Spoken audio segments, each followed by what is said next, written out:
Olá, começando mais um Notas do Karsug, ao lado do mestre. Tudo bom, Cláudio? Tudo bom, e tivemos um domingo sensacional, né?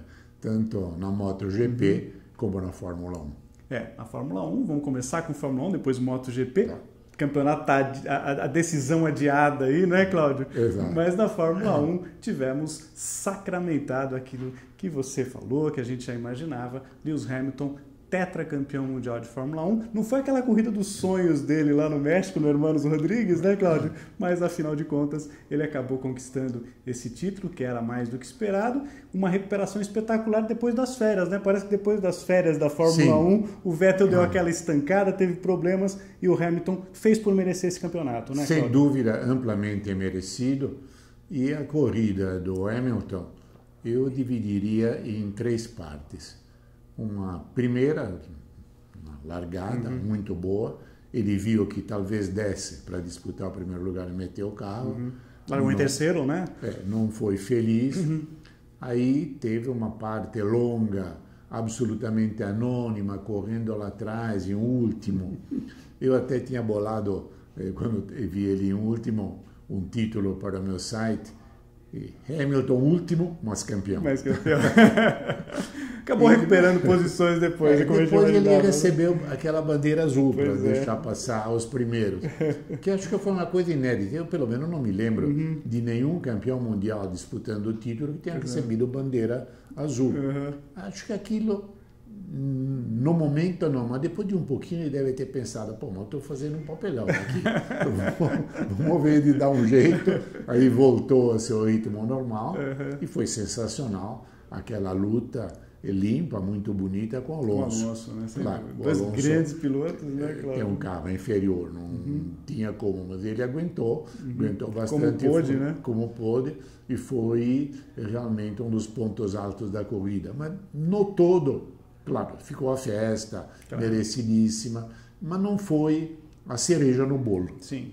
O bolo já estava pronto. Você imagina o pódio, né? Pelo menos o campeão comemorando no pódio, né? Claro. Chega em nono lugar, enfim, não foi, mas de qualquer forma o importante nesses casos é você sacramentar matematicamente o título. A Mercedes já tinha o título da Copa dos Construtores, tem o título de pilotos e merecidamente mais um ano em que a Mercedes fica acima dos demais. Claro, se você for fazer uma análise, agora saindo um pouco um instante da corrida, uma análise global do campeonato, você vê que a Ferrari foi a segunda força e a Red Bull, com um segundo semestre muito bom, foi a terceira, encostou, enquanto os demais, a Force India continua pouco a pouco subindo, com 2 bons pilotos, sobretudo o Conor. Parece que fizeram um pouco as pazes agora, exato, né? Resolveram, vamos conviver aqui harmoniosamente, pelo menos. Né? E a Williams, que continua se arrastando lá atrás, o Massa ainda teve o azar de furar o pneu, mas enfim, um campeonato que foi muito interessante. E se nós reportarmos como comparação ao campeonato do ano passado, o campeonato do ano passado a Mercedes ganhou como quis, a luta era só entre os seus 2 pilotos. Esse ano não. Por muito tempo o Vettel, por exemplo, foi líder do campeonato. Então realmente o campeonato foi muito interessante. E o Verstappen também, Cláudio, queria chamar a atenção, porque depois do segundo semestre, vamos dizer assim, melhorou bastante, né? E os azares que ele teve também com quebras passaram para o Ricciardo. Para o Ricciardo. Fizeram uma divisão equitativa. Bom, agora quebra você. Equilibraram as coisas lá, Red Bull.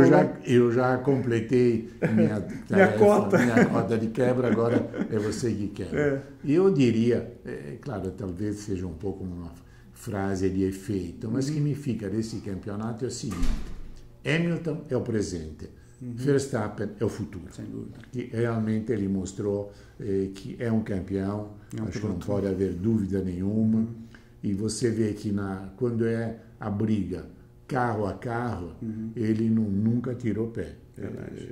Então, realmente... Muito combativo, né? E parece que amadurecendo, né? Gradativamente. E nesse ponto, inclusive, eu acho que ele tem uma certa vantagem em relação ao Vettel. Porque o Vettel, você vê que quando está na briga de 2 carros, ele nem sempre consegue ter a melhor solução. E o Verstappen não. Parece que ele tem um pouquinho de... Parece que o emocional um pouquinho do Exato. Vettel me chama a atenção aí de uma maneira um pouco ruim, né, Cláudio? Ainda na hora da disputa, né? E já tem gente em Maranello, eu via isso no domingo à noite, dizendo, olha, seria bom para o futuro, ao invés de apostar no Ricciardo, dar um jeito de ver se conseguimos trazer o Verstappen. E que pode ser, ainda hoje, segunda-feira, na Gazzetta dello Sport, havia um debate entre os dois encarregados de Fórmula 1 sobre quem foi melhor, Senna ou Hamilton, no caso. E teve um que defendia Hamilton, outro que defendia Senna. E ovviamente fico do lado do Senna porque acho que Senna teve adversário de outro gabarito. Embora a safra de hoje também, a gente não pode dizer que é uma safra ruim, né, Cláudio? Claro que você tem hoje Hamilton, tem Vettel, tem Alonso, o Verstappen surgindo, o Ricciardo talvez num degrauzinho ali abaixo, mas de qualquer maneira é uma safra interessante, né? Sem dúvida é interessante, mas eu acho que os adversários do Senna, você tinha Lauda ainda Lauda, já, Piquet, o Schumacher aparecendo, o próprio Mansell, enfim, tinha... Que se o Mansell não era aquele piloto brilhante, mas era duro, era osso duro de roer. Para você passar era complicado. Então eu acho que o Senna fica num plano, sem dúvida, superior. Resta esperar, eu sempre gosto de fazer um julgamento do piloto quando ele encerra a carreira. Vamos ver daqui para adiante o que é que o Hamilton vai fazer. Mas, por enquanto, o Senna fica à frente. O Jack Stewart costumava dizer, né, até hoje, né, vi algumas entrevistas do Jack Stewart falando que ele achava que você deveria considerar o piloto pela era, né, dele, né, pelo período, sim, né? Que às vezes seria até mais interessante, por você falar o Fangio, aí você pega os carros que o Fangio guiou, que eram muito diferentes, né, mas a maneira como ele conduzia, né? É mais difícil de guiar. Eu me lembro da declaração do Emerson, quando ele guiou no Rio a Mercedes com que o Fangio foi campeão mundial. Ele falou, bom, eu não sei como é que o Fangio guiava isso, porque esse negócio não breca, esse negócio não tem estabilidade, e, no entanto, ele ia no limite. Freava então, para lá do Deus me livre, como você fala, né, Cláudio? Acho que cada piloto vem na sua época, isso realmente é muito importante em qualquer julgamento que você venha a fazer. Notas para o pessoal que atuou no Grande Prêmio do México, Cláudio? Bom, 10 para o Verstappen, sem dúvida. Perfeito. Ele ficou num nível superior. Depois eu dou 9 para o Vettel, porque fez realmente uma recuperação muito boa. E um treino, uma volta, me permita dizer, sim, Cláudio, uma volta espetacular para a classificação. Porque é difícil você conseguir, né, fazer a volta perfeita. Sim. O melhor tempo em cada um dos três trechos. Né? Realmente, esse 9 é amplamente merecido. E o Hamilton eu dou 7,5, porque teve aquele longo período em que ele ficou lá tranquilo em último lugar. Pois é. Não pegou muito bem. Não então, 7,5. O Ocon, gostei mais uma vez. Mais uma vez, uma bela corrida, bem. Né, Cláudio? Eu acho que ele já é uma certeza, lugar, né? Exato, uma certeza dentro da Fórmula 1, já não se pode, projetando para 2018, dizer que ele será uma surpresa. Não. Ele é um bom piloto, diria até mesmo muito bom piloto. Que nota para o Stroll? Até onde vai chegar, eu daria para ele 8,5. E outros destaques também, né? O próprio Stroll, né? Que fez o Stroll fez uma belíssima corrida. E é gozado que o Stroll... Que era uma desconfiança no começo do ano, né, Cláudio? Conseguiu mudar essa imagem, porque a imagem dele, quando começou o campeonato, era do piloto com a mala de dinheiro. Piloto pagante. Para você conseguir. E hoje não. Hoje ele já mostrou qualidades. Acho que o pai dele deve estar muito contente. Claro, é verdade. E a própria Williams, né? Porque afinal de contas, para o handicap, para o campeonato, aí acaba sendo muito interessante. Visão para frente, vamos ver o que vai acontecer. O mercado de pilotos vai estar em ebulição. Vamos ver o que vai apresentar para 2018. É isso aí. Bom, MotoGP, a gente imaginava, né, Cláudio, que pudesse definir a coisa lá na Malásia, mas não, né, Cláudio? Mas, na verdade, na chuva, a Ducati anda melhor que a Honda. Talvez o Marques tivesse conseguido chegar mais perto, mas para chegar mais perto ele tinha que arriscar. Não valia a pena, né? Como ele tem arriscado muitas vezes. Você vê que ele, acho que é o campeão de quedas esse ano, ganhou uma porção de vezes. Graças a Deus, nunca se machucou seriamente, né? Mas ele anda além do limite. Então, inteligentemente, ele fala, não, eu fico aqui, quarto lugar, tranquilinho, vai para a Valência, que é a casa dele, com 21 pontos de vantagem. O que significam 21 pontos de vantagem? Na prática, se ele não cair ou se a moto não quebrar, ele é campeão. Matematicamente, ele precisa, no 11º lugar, fazer 5 pontos. Mas nem considero isso, porque é lógico que se ele chegar até a bandeirada... Com certeza vai estar à frente disso. Né? Vai ficar entre os primeiros. Mesmo que chova, vai ficar entre os primeiros. E no seco ele poderia perfeitamente até ganhar a corrida. Então, eu acho que apenas se mudou a data da festa. A festa vai ser em Valência. Vai ser em casa. É absolutamente normal. Isso não tira nada do merecimento da Ducati. Sem dúvida, eu ia chamar a atenção para isso. Espetacular, um ano muito legal. Fez o melhor campeonato da vida dele. Agora, é claro que alguém que chega nesse nível aos 30 anos não é um fora de série. Porque o fora de série aparece com 18, 20, 21. É o caso do Marques. Então, o Marques é melhor piloto que o Dovizioso. Mas a Ducati realmente conseguiu, com Dovizioso, tornar o campeonato extremamente atraente no momento em que a Yamaha, com Rossi e com Viñales, não conseguiu ser o adversário. Você lembra, na nossa entrevista com o Marques, nós perguntamos, escuta, e a disputa com o Viñales? Ele falou, por enquanto eu estou lá atrás. Tal. Que naquele momento parecia que o Viñales pudesse ser o adversário dele. Em vez, ele já antes desse último Grande Prêmio estava fora de qualquer disputa. Então, o que ficou um pouquinho decepcionante, embora apagado pela perfeita atuação dele nesse Grande Prêmio, é o Lorenzo. Porque a Ducati contratou o Lorenzo, gastou peso um de ouro de dinheiro para ele ser campeão.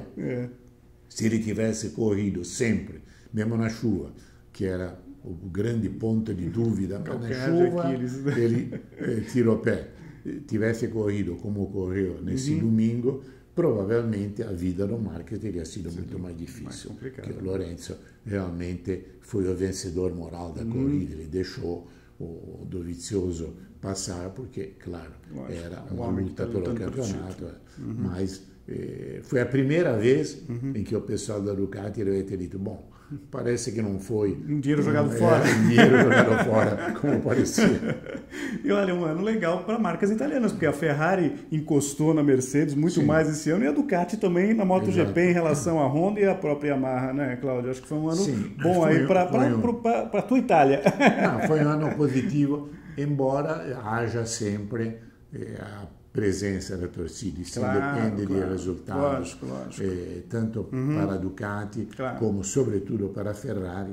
Mas a Ferrari, se nós formos analisar o que foi o ano passado, foi uma desgraça ambulante, e com relação a esse ano, realmente o progresso foi enorme.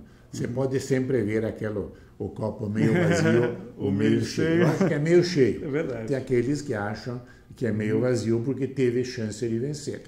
Claro. Isso chegou mais perto, né? Chegou muito mais perto. Verdade. Bom, dica final, www.karsug.com.br, o site desse moço que está aqui do meu lado, que tem tudo lá sobre esporte, sobre futebol, sobre Fórmula 1, sobre MotoGP, dicas de turismo e indústria automobilística. Tem testes lá, tem impressões ao dirigir, né, Cláudio? Exato, ainda não completei o teste do Quid e da Renault, deve fazê-lo ao decorrer dessa semana, mas lá talvez no começo da semana que vem concluímos o teste, aí vamos publicá-lo, mas de qualquer forma já se pode dizer que é um carro que agrada imensamente pelo design.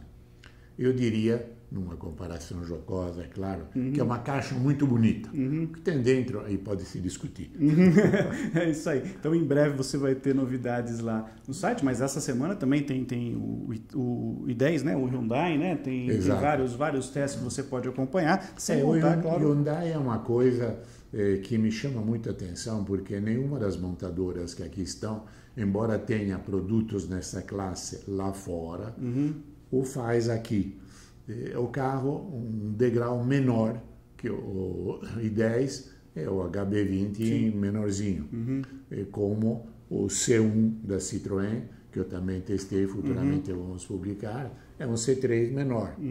Provavelmente, todas as vezes que eu converso com isso, me dizem, sobretudo o departamento de marketing, que para a ideia brasileira que o carro tem que servir na cidade, mas depois você pode querer pôr a bagagem de 4 pessoas e ir até Recife.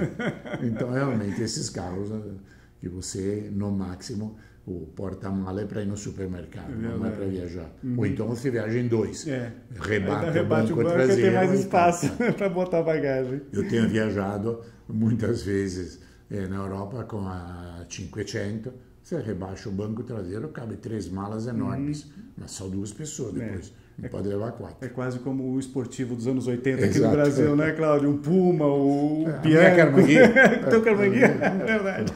Bom, Cláudio, voltamos a falar de automobilismo em 2 semanas, quando vamos ter aí o Grande Prêmio do Brasil, aqui em Interlagos, né? Etapa brasileira, já com o Hamilton chegando com os louros da vitória, né? Do título, de mais um título, e também para falar da decisão do Mundial lá em Valência, né? Sim, em Valência, na MotoGP, né? O Marques deve ganhar mais um título, uma carreira prodigiosa, porque em 5 anos, se ganhar 4 títulos mundiais, não é para qualquer um. É verdade. É isso aí. Obrigado, Cláudio. Obrigado a vocês. Em 2 semanas a gente se vê. Um grande abraço, pessoal. Tchau, tchau. Tchau.